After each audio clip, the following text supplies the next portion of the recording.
Wonderful. Thank you very much for joining me on day one of Automechanika Birmingham. I hope you've had a very productive day so far, and I hope I can add to that for you. So what do we have on today's agenda? I'm going to try to stand out of the way of the screen. A very little bit about myself, the association and the business that I represent. And then I want to talk to you, as you're all consumers. We are all consumers, and I want to talk about your expectations and perhaps how they've changed over the years. After that, I want to go through traditional data collection methods in the workshop, and then I'm going to go to something quite close to my heart, which is talking about tyre data and how we normally collect and present that data. After that, I'd like to talk about systems integration with a connected workshop tool that we know quite well. And then hopefully what I want to do is take the data that we've collected, that we've presented, and then I want to add some wings to it and make it fly. Which sounds really quite bizarre, so let's move it on. So a little bit about me.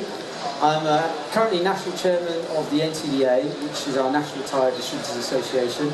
Essentially, I'm representing the tyre retail and tyre wholesale trade. I'm also Managing Director of a business called Autogem Limited. We sell really exciting things like toilet paper, tyre valves, tyre weights, workshop consumables, exhaust products, and TPMS sensors. TPMS we brought to the UK aftermarket. We're quite well known for doing it. We've been selling TPMS for about 10 years now. We're very, very well known with most of the large national and regional tyre retailers. And what's really nice about our business is that we have quite a strange perspective on things, where we deal with vehicle manufacturers, we deal with national chains, regional chains, motor factors, exhaust manufacturers. So it gives us a very broad view of the market, and hopefully gives you something a little bit fresh and different, but you can tell me after this. Anyways, consumer expectations. I'm now going to ask some questions for you. What is your favourite app? Anyone want to volunteer? I am expecting someone to say Tinder, but we're going to ignore that one. Anyone? Favourite app? Go on, Julia. Google Maps. Google Maps. Google Maps, fabulous. So easy to use, isn't it? Brilliant. Tells you the traffic, gives you so many options. Very slick. I think that's my point. There's lots of fancy apps out there. Personally, I love the Domino's app. It might not look like it, but I really do love the Domino's app. Fabulous. And I love the Uber app. Not for actually getting an Uber, but for when my friends say they're coming to my house and it's telling me that they're going to be there in 15 minutes, I can see exactly where they are. So what I'm sort of trying to get at is, we as consumers have these lovely mobile phones and tablets all around us, and it's kind of invading our lives whether we like it or not. People are finding out about these fabulous apps that are out there. So let's put that in our minds and let's move on. Another thing that's happening to us as consumers is we're having the eBay and Amazon effect, which unfortunately is kind of killing our high street. And what it's doing is commoditising our parts and services, which is not particularly nice for our traditional automotive aftermarket. I call it a highly convenient race to the bottom because it's highly convenient to use, but it really is a race to the bottom. It's there whether we like it or not. But moving on from this, we can talk about some things which are a little bit nicer. So it gets very exciting in my bedroom, right at the end of the night, when my wife or I says, Alexa, all lights off. I just find this amazing. And there's a trend now to go towards assisted experiences, whether you're using Siri, whether you're using Google Home, whether you're using Amazon Alexa, whether you're using Cortana by Microsoft. The experience is changing for us as consumers. And I'm 43 years old, but it's still fascinating for me, and I'm not completely out of touch with the new IT of these days. But it doesn't stop there. It's also happening at our dealerships as well. So the experience is happening when you go and get a car service at a dealer. Generally, you're now expecting electronic vehicle health check. It's pretty much normal. They're quite slick the way they interact and communicate with you. That's the norm. And we've got data and machine learning as well. There's so much talk about AI in the news, about how we're going to lose all our jobs because the Terminators and the robots are going to take over. The accountants are going to be gone, the doctors are going to be gone, the lawyers are going to be gone. I think people are quite happy about it. But the point is AI is getting more and more sophisticated. Machine learning is getting more slick. I don't know if you guys have ever come across this Google AdSense before. I notice it sometimes when I'm browsing a website and trying to buy something, and I decide, no, I'm not going to buy that, and then 2 weeks later, he's trying to sell me some guitar amp or some cycling thing, kind of giving away the kind of things that I do in my spare time. GDPR's a real favourite subject for lots of businesses as well. Whether we like it or not, we have to suffer it, and consumers are aware of it as well now. I've really, really enjoyed deliberately not opting in to so many emails lately, but I'm still getting loads of junk emails. It's fascinating. So consumer expectations are changing. But my question to you really, welcome, my question to you really is, why should they change when we go to the workshop? When we're getting our cars fixed, why should our consumer expectation of everything slick and fancy stop there? I don't believe it should. I think we have to keep moving with the times. And one of the big cheeses over at Google recently said, the expectations for relevant, personalised and assistive experiences will continue to skyrocket. That means it's not going to get any easier for us as we run our businesses in the aftermarket, being the small guys against the big guys. We're going to have to get back somehow and stay competitive. How do we do that? Well, consumer experience, in my opinion, defines loyalty. I love, for example, John Lewis, and finding out so much about him. I love going into John Lewis because when I go there, someone asks me, am I okay? And then they ask, can I help you? And if I've got a question for them, they may actually know the answer, or they'll go and find someone who actually does. That's quite surprising. We don't expect good service in the UK. You go to America, it's a completely different scenario. But the point is, if you have a good customer experience, you're going to get the loyalty. But also the point is, don't forget, we've got that convenient race to the bottom, don't we? So I'm still expecting to pay a competitive price, but I'd like to spend my money in John Lewis if I can. Good advert for John Lewis, you guys are from there. Automation obviously allows you to stay competitive. So it's enough rambling really about consumer expectations, and hopefully you're kind of with me where I'm going with this. Let's talk a little bit about data collection. Let's look typically. So in this lovely seminar right now, I can tell you there is certainly 1 or 2 people here that do run workshop chains, and they'll know exactly how they collect their data in their chains. Not looking at you, by the way. So we can collect data by hand, and we can scribble it down on a traditional clipboard. We can perhaps use one of these lovely little video devices and record information for the consumer there.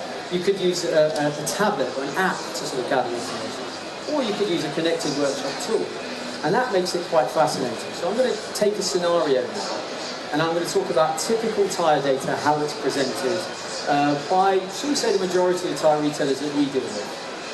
So we start with getting our lovely little needle meter, and we go to the tread of the tyre, we measure it, and we look at this needle meter. Some of us might have to do that when you look at it, and you read exactly what it is, scribble it down on a lovely little checklist, and if you're fancy, you might have a fancy checklist, and if you're really fancy, you might take that data and transfer it. But of course, the guy who's at front of counter might be one of those guys who types like this, bits of like Little Britain, Peter Says No style, and he'll put it into the garage management system.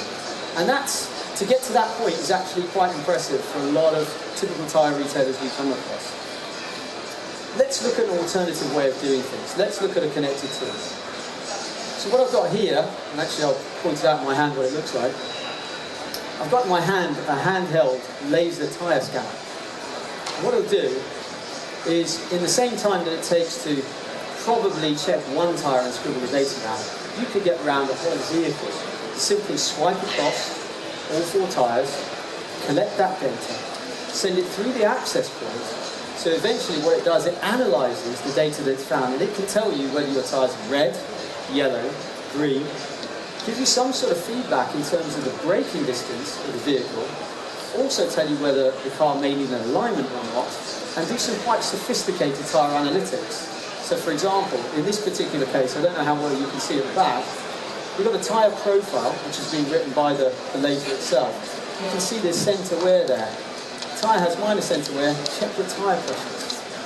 So what's happening is, you're scanning the tyre, but you're interpreting that data, and in a consistent professional manner, where you can have your own customer logo there. Quite slick. Now just imagine, not only does the report print off automatically within seconds, but it also automatically pushes the data into a garage management system. So you've stored that data, you've saved a lot of time, you've got a wow factor for your customer, you've increased your professionalism, you've got tyre analytics, you're suggesting a potential alignment without even having to put it on an alignment machine, and you digitise that data at the same time. It's quite powerful stuff. It's a big, big move from our friend over here who's typing one letter at a time. Now what I want you to imagine is a scenario that we start pulling all these connected tools together. We take our tablet app over here, which may be doing a typical vehicle health check. We take our video, we take our groove glove, we then pivot off the common vehicle registration number, and suddenly you can start producing a profile of the vehicle by registration. You've got make, model, year, tax due date, MOT due date, tyre size. You can start providing tyre quotations. You may find there's certain parts that need changing on the vehicle, and you can automatically check the stock and also give quotations. And what you're doing is you're dealing with today's red items in a very quick, sophisticated manner. But that's not, we haven't given the wings to the data yet. We're just representing it. The wings start coming when you start integrating it with other systems. So what I've got here on the screen, I don't know how well you can see it, it's actually a screenshot of a system called TyreSoft. And what we've done is we've got an integrated groove glove with several systems, and TyreSoft is one of them. So what happens is, in this particular scenario, at the top here it says a wheel alignment has been recommended. Now if you have a look at these tyre profiles, I don't know how well you can see at the back, you've got a green tyre here that has plenty of tread left. But on this side of the tyre, on the outside of the rear left tyre, you can see there's not as much shoulder left as there is there. So the system is smart enough to do the analytics and give you a warning immediately to say the wheel alignment is actually recommended on this particular vehicle. So you can have that conversation with the consumer at that time. But it gets a bit more interesting than that, because we've got two yellow tyres here, marginal tyres, which don't actually need replacing today. So what can we do with that? Well, we've got the tread depths of the various major grooves. We can either automate an automatic reminder or communicate with the consumer and say, would you like to come in for a tyre check perhaps in 3 months' time? So you simply select on the drop-down box, select 3 months, and your work's done. That's it. Because now we're going to start adding some wings to the data. You've done everything you need to do. And we're now starting to focus on your future sales. Because everyone can concentrate and sell something that's easy that needs to get sold today. But this is about building that loyalty. This is about exactly what I was referring to earlier. Having a personalised story. Dear Mrs. Smith, the last time you saw us, your tyre looked like that. It's a relevant story because she needs to get her tyres checked because it's now 3 months fast forward. But it's all automated. And it's assisted because it's coming to her via SMS, WhatsApp, email, however which way you want to present that information to her. And you can automate further things as well. So you could say, all right, would you like to book an appointment? Send a text. Your tyre check is now due. Would you like to? Yes, the following slots are available. Thank you very much. All automated.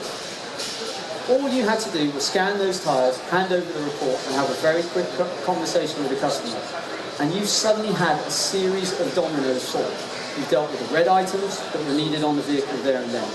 You've dealt with future sales automatically without anyone having to go into a cabinet and start pulling out those old sheets that everyone had filled out and analysed them. That's quite powerful stuff. But I'm not only talking about yellow items, I'm also talking about how you manage your businesses. You've collected data, there's a lot of things you can do with the data. Because as you scan a tyre, you're actually time stamping and date stamping each scan. And what you're producing, what we've got here on this particular screenshot, that's actually a view of how Groove Glove has its own management scheme. And it can actually give you a daily report on how many tyre scans have been done, how many alignments have been recommended, how many red tyres are there, how many yellow tyres are there, and so on. So what gets quite interesting is you can actually compare what did you sell versus what you could have sold. Now if your man on the front of the counter sold 90% of the alignments, fantastic, happy days. But if he's only sold 10%, maybe you've spotted a training issue right there. You're using that data in a smarter way to manage your business. You could potentially look at what times people are coming in, manage holidays, manage breaks. Very easy to do it when you've got all that data being collected. You can also look at how well the tool is being used. People go and invest lots of money in these kind of fancy connected tools. There's so many decision makers here buying lovely equipment right now as we speak. But there's no point buying it if you're not seeing that Darren, who's actually over there right now, has not scanned any tyres today. Why haven't you scanned any tyres today, Darren? What's wrong with you? Coming on today. And Prashant, why is he only on 63 when Mark and Sarah are on 82? Is he slacking? Is he talking too much? I don't know. But the point is you can sit there and analyse the data if you have it, and you're capturing it and storing it. So essentially my closing remarks for you today is, we're all consumers. We're all used to having the fancy things in our lives, whether we like it or not. I know there's one or two mobile phone deniers out there, and Facebook, I don't have a Facebook account deniers, but there's not that many of them. The world is rapidly changing, so why should it change for our aftermarket? GDPR compliance is a given. I'm certainly not going to talk about the subject. It's horrible. I know we've all really enjoyed dealing with it. But data really does need to be digitised if you want to use it efficiently in the future. And having a cloud-connected workshop tool will allow easy systems integration. So if you have a nimble, cloud-based dealer management system provider or garage management system provider, then that's where I really say to you, it's all about your imagination. And that's what's going to limit what you do with this data. So I hope you found that interesting. I'm going to be available. I've got some reports if anyone wants to have a look at what some of these tyre scans look like. We're also over at stand K70, which is just down that way. And that's me done. Thank you very much. There's a microphone there if anyone's got any questions. The hectares at the back?